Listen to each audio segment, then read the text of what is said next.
On today's show, we're going to be taking a look at the Aster AST E3 V1.0 upgrade board for your Ender 3 or Ender 3 Pro. Hey, welcome to the First Layer. My name's Richard. I'm your host here every Saturday morning. Sometimes Brian's the host. You know, it happens. We also do a live stream during the summer every Thursday night at 7 p.m. when time permits. So let's get on to what we're talking about today. We got in a board from Aster, and this board is called the AST E3 V1.0. This board boasts some great features. So we're going to go ahead and install it in our Ender 3. So I'm going to bring you guys along for the ride. Okay, so we have the Aster board here. This is from aster3dprinter.com. This board is the FDM 3D printer mainboard AST E3 V1.0, and it has firmware with BL Touch installed. Now, what we know about this company is not a whole lot, to be perfectly honest with you. Aster3dprinter.com, you have to really search for this board in order to be able to find it on their website. There is no firmware download. It's previously put onto the board itself. So let's take a look in the box and see what we have. So in the box, we get our main board, and we also get some heat sinks, some screws, and a extension cable for our BL Touch. We're not going to need that. We are going to need the heat sinks, however, so we are going to use those heat sinks. And we're going to open up the board here right now and just have a quick peek at it. So on the board, if we turn it this way, what can we see?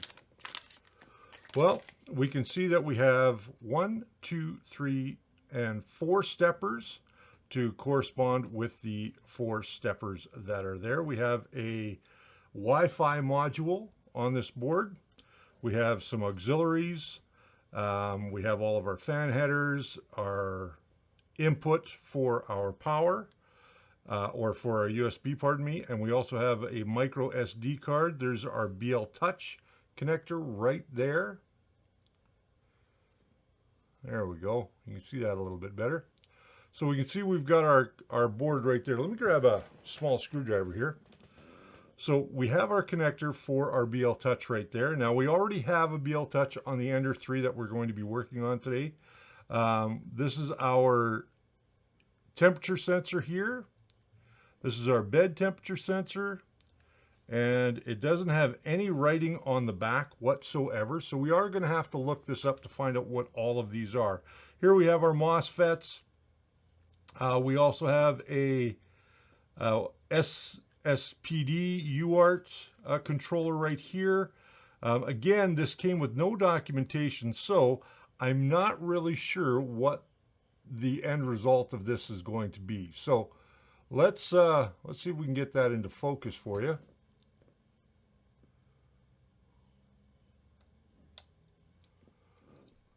All right, so we have some nice caps here. This is for our fan. It doesn't say which fan it's for. So we're going to look this up on our tablet, and we will come back and have a look a little bit further into this board and find out if we can't find any other information on it.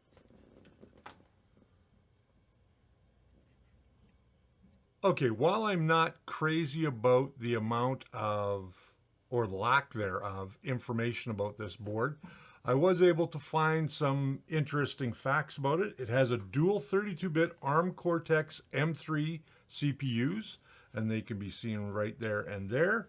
It has TMC 22.8 UART silent stepper motors, which, as we can see, are all right there. And then it keeps full function of the original Ender 3 added with cloud auto printing, auto slicing, no need to set up complicated parameters.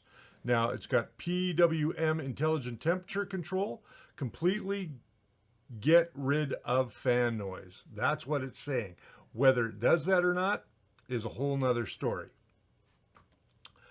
So it also has an intelligent nozzle temperature control. Only cloud auto slicing mode is supported. Keep printing high quality and delicacy. Direct fit replacement for the Ender 3 and similar board patterns. No need to install firmware. Easy to DIY. Let me just cover that for a second. No need to install firmware. Here's the downside to not having to install firmware is that you don't know what firmware is on here. You don't know how it's going to work.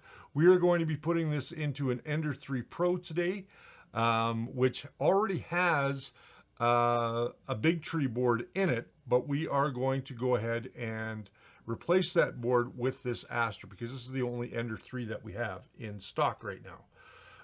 It has power loss recovery. It also has an onboard BL Touch and filament runout detector ports. So there is your BL Touch.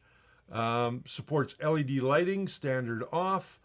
Support app remote control 3D printing. No need to download the files for 3D printing. So you can actually slice in the cloud, if I'm getting this right about this board. Now, it has BL Touch support with wide application suitable for various machines, strong usability and wide application, which is suitable for the Ender 3, Ender 3 Pro, Ender 3 V2, and Ender 5. It can be customized, but without access to firmware for this board, we really don't know what we can do with it. It's equipped with the imported control chip, control and drive. Gives it faster run speed, more sensitive control system, and higher printing, precise, stronger performance. Upgrade with the dual 32-bit ARM Cortex M3 CPUs, which we pointed out earlier. Graphics processing rate is plus 80%, power consumption is plus 60%, and print precise at plus 50%. So, what does that mean overall? Well, on paper, that sounds great, but there's no schematic for this board that I could find. So it really doesn't tell me a whole lot about it. So what we're going to do is we're going to go ahead and hook it up. If you're unsure, if you decide you want to buy this board, I'm going to leave a link down in the description below if you want to get one of these for yourself. And let's go through the installation and we will take it from there.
So now we're going to attach the BL Touch.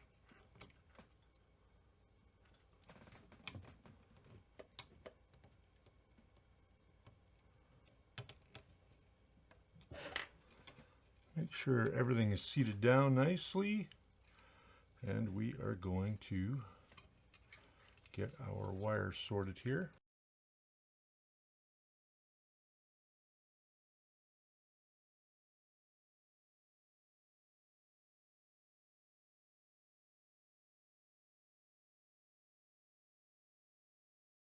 So we know we have a black and a white wire, which we're going to need first. Now, I'm not a big fan of the way they've done this, but because these can come loose, but we are going to plug them into the appropriate wires, white into white, black into black.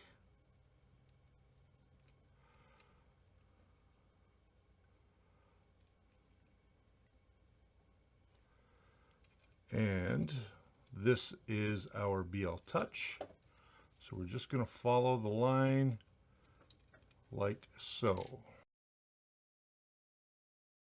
Now, the problem that we have here is that these wires are not designed, these wires here are different colors than the ones that we have here, but I think I've got it right. We'll find out. And you see we've got a lot of extra wire there. That can get tangled, so we're going to find a place to route that. We need to hook up our fans, but it doesn't tell us where our fan headers are. So we are going to put this guy in right here. And that should take care of that last fan header. I don't think we've got any other loose wires. No, everything is now tucked in. We're going to leave this open just because we need to know if we've got our wires correct. So let's flip it over and see if we can get this thing to run. All right, so let's have a look at the control system. Now that it is on, we have our BL Touch hooked up correctly. We verified that. We can see that we have temperature control. So it is reading our thermistor correctly. It is also reading our bed thermistor correctly. It's telling us exactly where the positioning is of the head. And we can see that this is Aster for Ender 3 ready. So let's take a look at the menu system. So when we go into the menu system, we're greeted first of all by motion. Now under the motion, we can do everything that we normally could. Moving the axis, we can pick whatever axis we want and move those in 10, 1, and 0.1 degree measurements. We can also do an auto home. We can level the bed. We also have a fade height. Below that, we can disable the steppers. And then finally, that is the last one on that menu. So let's go back, look at the temperature menu, and we can see this is where all of our temperatures are and our fan speed. We can also go preheat, PLA, either just the end or just the bed. If we choose the first one, it's going to actually heat up both the bed and the hot end. So we'll get out of that. And we can also do ABS as well. So again, we can do ABS just the hot end, or ABS the bed. So let's go back to temperature and we'll go back up. I think that is the last one, yeah. So we'll go back now to configuration. And if we look at advanced settings, we can see that we can set our offset, our velocity, our acceleration, our jerk amounts, our steps per millimeter, our TMC drivers, our temperatures, and we can initialize the EEPROM in there as well. And then we have our probe Z offset. Right now we're set to -1.4. We have the BL Touch, and we can take a look at our preheat configurations. We see that it is 185. Typically, I like to up that to about 205 because I typically print with Matter 3D filament on this, and the bed I also want to change, so I'm going to change that to about 60, 65 degrees.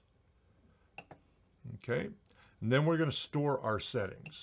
So once you hear that beep, you'll know that we've stored the settings. We can go back up to our configuration. We can also adjust our heat for ABS as well, and we can store, load, and restore default settings there as well under advanced, or under configuration, pardon me. And that is pretty much it. Now it says no TF card. When we put in a SD card, we will see that change to SD card is initialized. Now we're going to go ahead and cut something for this, and we are going to try and print something. So let's go get some PLA, and we will come right back.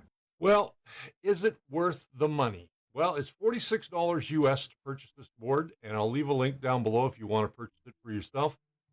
The goods, let's start with the good first. The pros of this board is it has two 32-bit chips on it, ARM processors.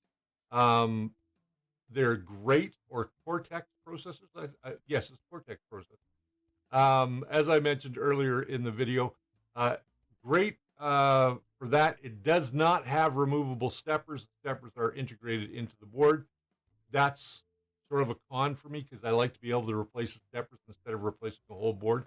But at $46 US with the Wi-Fi module, not a bad price. Now, the downside to that, okay, here it is that you can't get the firmware to update the firmware. Let's have a look at this little video here where you can see that I do the homing routine and I start a print. Now, as you can see at the end of this print, it is, or at the end of its homing routine, it's going back to the center and trying to draw its line out from the center to the edge. Now, that thinks that that is actually the 0 point. The center of the bed is the 0 point, which it is not.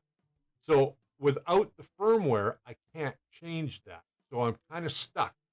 So what it's trying to do is it's trying to print in the upper right corner or the back right corner, as you may see.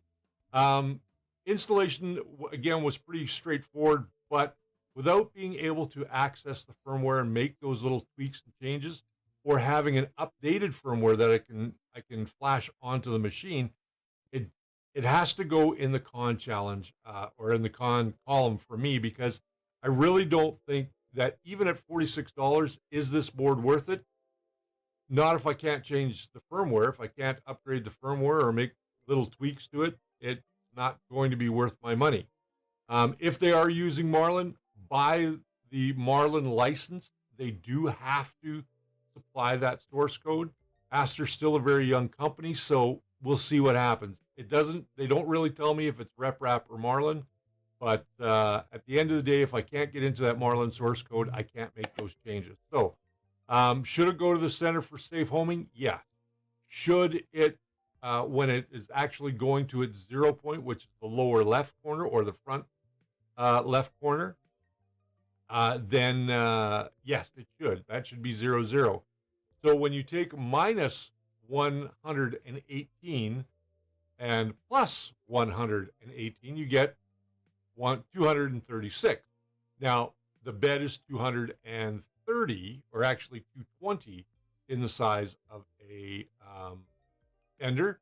And at the end of the day, it's just not going to be a board that I think I'm going to keep in this machine. Now, if they do open that up, I'll reconsider installing it back in there because it does have some features that are great. Now, another downside is they have the Wi-Fi module on there, but I was unable to access the app that you can put onto your phone.